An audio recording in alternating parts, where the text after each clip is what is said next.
Ok, el tema del día de hoy en Historia Universal se titula Japón durante la era Meiji. Para ello, mis objetivos son que puedas identificar primero las características de Japón antes de 1867 y cuáles fueron las formas o los mecanismos para que ese Japón previo al 1867 se convierta, ponga las bases del poderoso, rico país que hoy conocemos, el Japón. Y otro objetivo también es que puedas conocer un poco más sobre una de las figuras legendarias de la historia japonesa, los samuráis. ¿Ok? Entonces, vamos a empezar, pues.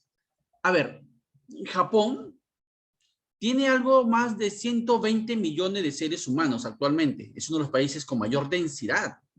Su densidad creo que es de más de 300 habitantes por kilómetro cuadrado. Mientras que en el Perú recién vamos en 24 habitantes por kilómetro cuadrado. ¿Qué te quiero decir? Que Japón es un país relativamente pequeño. Si tú lo comparas con el Perú, es como más o menos como la tercera parte de nuestro país. La tercera parte, ¿sí? En tamaño. Y a pesar de eso, pues Japón tiene una inmensa población. El Perú por las cosas llega a los 33 millones y Japón, como digo, supera los 120 millones de habitantes. Y Japón no tiene muchos recursos naturales como el Perú. Y la pregunta es, ¿cómo es posible que un país superpoblado, un país con un territorio pequeño, si lo comparamos con el Perú, y con no tantos recursos naturales, ha logrado convertirse en la quinta economía mundial? Para responder esa pregunta, hay un antes y un después en la historia de Japón. El año es 1867. Antes de ese año, Japón era un país pobre, digámoslo, subdesarrollado. La principal actividad era la agrícola. La población, muchos de ellos eran analfabetos, vivían en zonas rurales, carecían de muchos servicios y en general esa era la configuración social y económica de Japón. Pero vamos, ¿y quién los gobernaba? ¿Cómo era políticamente Japón antes de 1867? A ver, en teoría lo gobernaba un emperador.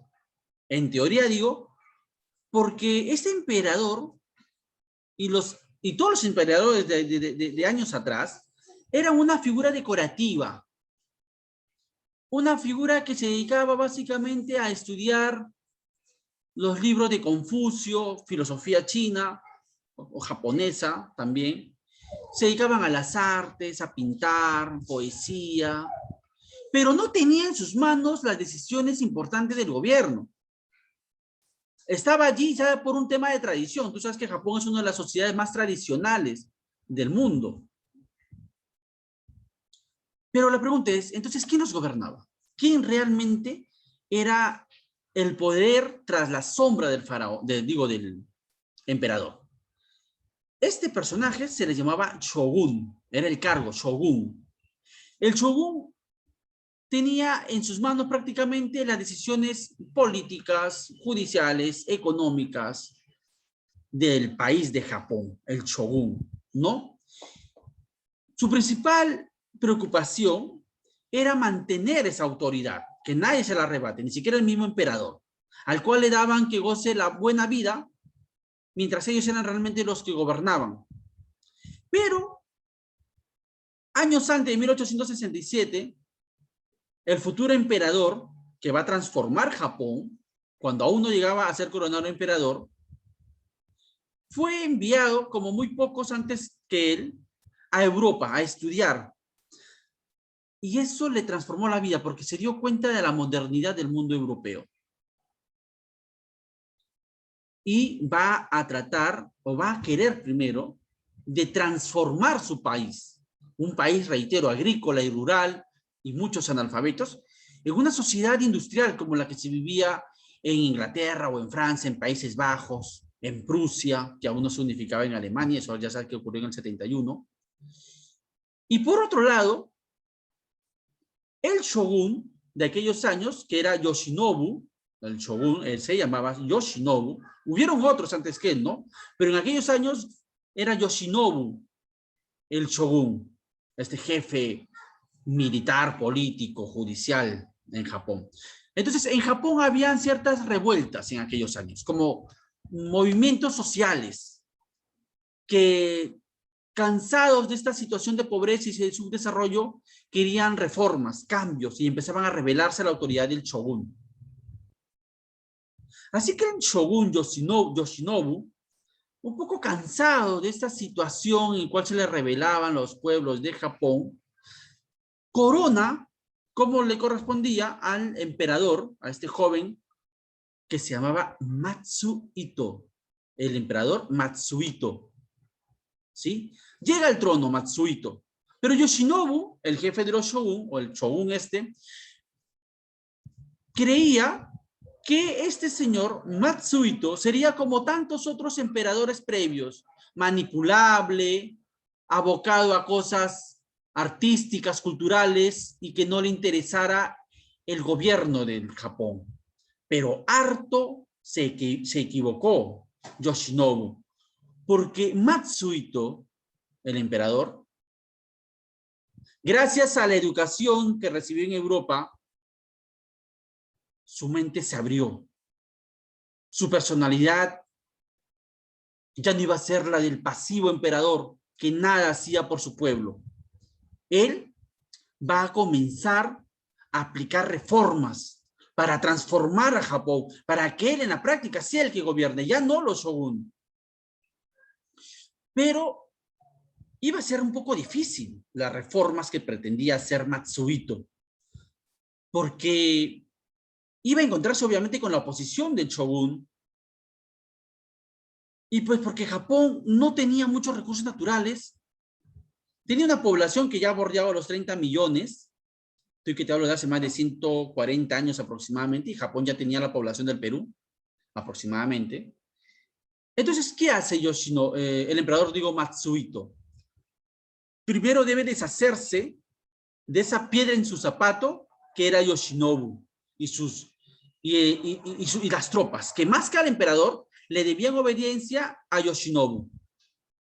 Así que Matsuhito, para imponer su autoridad, busca un aliado interno. Ese aliado interno va a ser una casta de guerreros milenarios, los samuráis. Los samuráis no eran ejército, eran algo así como guerreros honorables, respetados en la sociedad de Japón, que no vivían, digamos, en una sola ciudad. Tienen una vida errante, muchas veces aislada del resto, y ellos básicamente eran como jueces en un Japón que para nada se parece al actual, un Japón rural, campesino, donde no había pues mucha autoridad policial, judicial, y se cometían muchas fechorías. Las gentes comunes y corrientes recurrían a los samuráis para que hagan justicia. Y ellos eran muy diestros en el uso de las espadas japonesas, como las katanas. Y ellos imponían la autoridad y el respeto. Se usaban el cabello largo como símbolo de reconocimiento social y de poder. Entonces, estos samuráis son los que van a ayudar al emperador a imponer su autoridad, porque el shogun ya era visto como sinónimo de corrupción y de abuso. Y según el código de honor de los samuráis, ellos siempre tenían que luchar del lado del bien, del lado de la justicia, de la verdad, del honor. Entonces, con los aliados samuráis, el todavía endeble gobierno del emperador Matsuhito logró vencer a Yoshinobu, el jefe de los shogun. Pero Matsuhito rápido se olvidaría de la alianza que había tenido con los samuráis, y ya sin la piedra en el zapato que representaban shogun, comienza a aplicar las reformas inspiradas en los modelos occidentales europeos. Por ejemplo, prohíbe la crucifixión. Alucina, aún en Japón se practicaba la crucifixión como castigo. Prohibió el consumo de opio, una droga que atontaba a la sociedad. Otra de las reformas de este señor fue la libertad de prensa, la libertad de expresión. Creó universidades. Estableció la obligatoriedad de la educación básica, lo que vendría a ser aquí la educación primaria. Luchó contra el analfabetismo. Pero además reforzó su poderío militar. Para ello contrató a generales y almirantes franceses y prusianos. Prusia en ese momento era la potencia industrial y militar junto con Inglaterra. Contrata entonces a esa gente, generales, para que adiestren a sus tropas. Compra lo mejor y lo más moderno de las armas occidentales de aquellos años. Barcos de guerra, cañones, fusiles, etcétera. Moderniza su ejército. Obliga, por otro lado, y esto va en contra de los samuráis, que los samuráis ya no impartan justicia. Él dice, a partir de ahora es el Estado, yo, con funcionarios, quienes vamos a imponer la justicia. O sea, va a poner en funcionamiento jueces, policías. Y los samuráis, esto era un golpe duro para ellos, porque prácticamente era el final de su función. O sea, ellos no iban a tener razón de ser, porque ya no iban a ser ellos los que impartan justicia. E incluso se les prohibió que ellos ya usen las katanas, que entreguen sus espadas. Obligó también que los varones se corten el cabello, porque eso lo consideraba como símbolo de ruralidad del pasado. Obligó a que se corten el cabello los varones, él mismo también se cortó el cabello y todo lo demás. Y eso también los afectó a los samuráis, que era su insignia, digámoslo así, social, tener el cabello largo, amarrado y todo lo demás. Entonces, todas estas reformas afectaron a los samuráis. Me estaba olvidando también otras reformas como son el hecho de impulsar el comercio, impulsar la industria, la producción. O sea, modernizó social, económica y políticamente Japón. También permitió que haya una especie de parlamento, que en Japón se le llama Duma, con D de dedo, Duma, un parlamento que lo ayude a gobernar, que elabore leyes en favor del pueblo. Entonces, es así como Japón comienza a modernizarse. Pero para ello va a contar con el apoyo ahora extranjero de las potencias europeas, como principalmente de Inglaterra, y también del emergente Japón, digo con el emergente Estados Unidos, con el cual firmó el Tratado de Kanagawa, un tratado comercial que le permitía a los norteamericanos intercambiar productos, materias primas y productos industrializados entre estas nacientes potencias, Estados Unidos y Japón, el Tratado de Kanagawa. Pero volviendo a los samuráis, ¿no? Los samuráis se rebelan ante estas reformas, específicamente el hecho de que entreguen sus espadas, que ellos ya no impongan la justicia, que se corten el cabello, etc. Los samuráis se van a rebelar. Esa es la rebelión de Satsuma. Se le llama así por la región que fue el foco de esta lucha, de rebeldía de los samuráis, que eran aproximadamente entre 40 y 50,000 hombres en todo Japón. El líder de esta casta de guerreros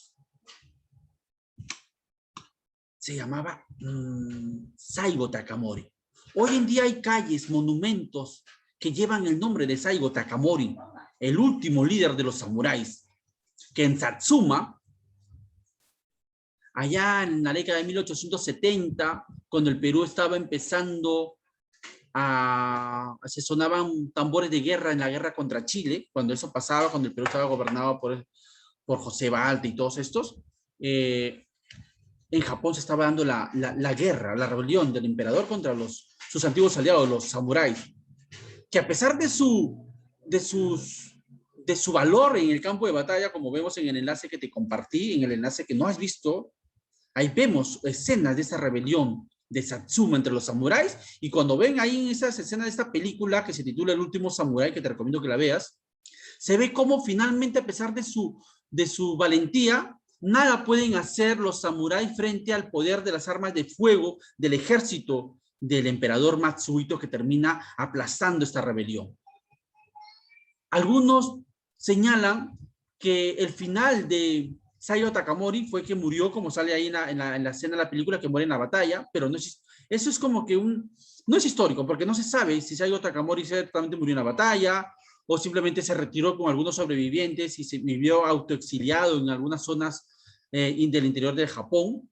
El punto es de que desaparece esta rebelión y el emperador se impone. Una vez que logra imponer su autoridad, continúa con sus reformas y entra en lucha con algunos países vecinos, sobre todo con Rusia y con China, a las cuales vence, sobre todo con el apoyo de Inglaterra y de Estados Unidos, que querían restarle poder en esa región del mundo a Rusia, ¿ya?